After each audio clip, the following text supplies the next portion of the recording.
Efimizdə yer alan Xudafərin şirkətinə də böyük təşəkkürümüzü bildiririk və şirkətin həm təsisçisi Elmir Quliyev bugün bizimlə bərabərdir.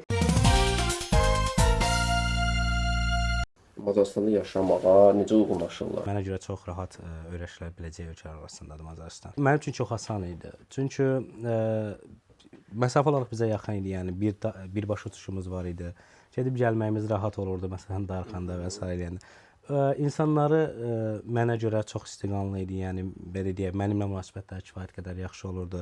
Professorlar kömək eləməyə çalışırdı və s. Və əlavə də qeyd etdiyim kimi, əgər tələbələr kimsə getmək istəyirsə və sırf bu səbəbdən çəkinirsə, əksər universitetlər bizim rəsmi partnyorumuzdur. Biz universitetlərdən xahiş edirik, tələbələrə mentor ayırırlar.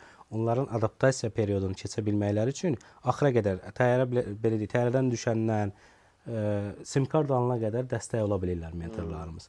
Və bu da çox yaxşıdır ki, tələbələrimiz rahat bir şəkildə ora adaptasiya olurlar və nə vaxtsa darıxsalar, evə gəlmək istəsələr, zaten bir uçuşdur oradan bura və çox həmişə səmərəli qiymətə olur. Sizcə gələcəkdə hansı ölkələr və proqramlar daha populyar olacaq? Populyarlaşacaq yerlərdən biri Aziya ölkələridir.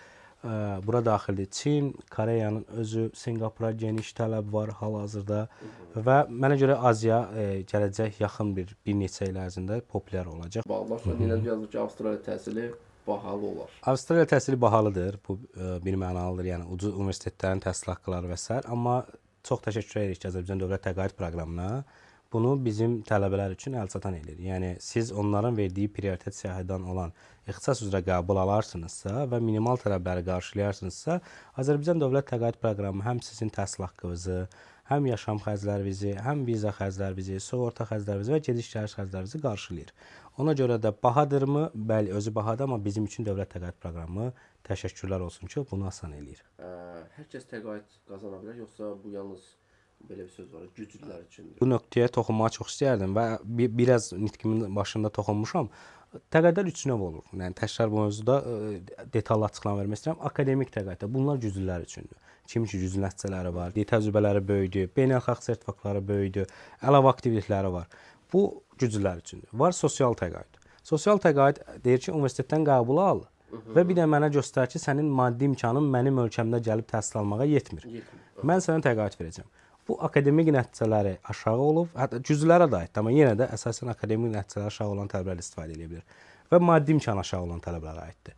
Bir də var professional təqaüdlər. Professional təqaüdlər isə deyir ki, okey, mənə maraqlı deyil sənin nəticələrin güclüdür ya yox və yaxud da ki, ailəvin imkanı var ya yox. Mənə maraqlıdır ki, sənin professional fəaliyyətin necədir? Neçəli işləmsən, nə qədər işləmsən, hansı pozisiyada işləmsən və bunlarla bağlı sübut edir. Və əgər onların tələblərini qarşılayırsa və kifayət qədər professional backgroundda, yəni bir özə sahib olursa, bir gücə sahib olursa, bu təqaüdlərdə qazana bilərsiniz. Yəni hər tərəfdən, həm sosial, həm professional, həm də akademik tərəfdən qazana biləcəyiniz təqaüdlər var və bu da mənə imkan verir ki, sual cavabım ki, bəli, təqaüdlər hər kəs üçündür. Sadəcə hansı tərəfdən müraciət edəcəyinizi bilmək lazımdır. Çində peşə təhsili üzrə oxumaq mümkündür. Elektromobillər üzrə ixtisaslaşmaq istəyirəm.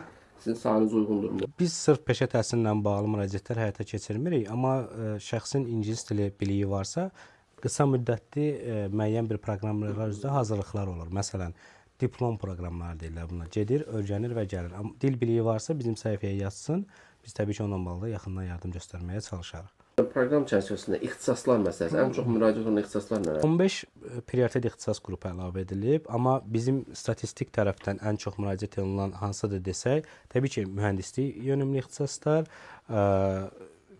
maliyyə və ekonomika yönümlü ixtisaslar və sevindirici haldır ki, son dönəmlərdə dövlət idarə etməsi və ictimai siyasətlə bağlı da kifayət qədər çox yönələn tələbələrimiz var bu proqrama, bəli.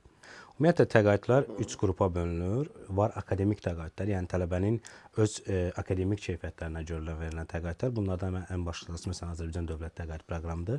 Sırf tələbənin akademik nəticələri və digər bacarıqlarını yoxlayaraq ona təqaüd verirlər. Var sosial təqaüdlər. Sosial təqaüdlər isə məsələn İtaliyada sosial təqaüdlərimiz mövcuddur.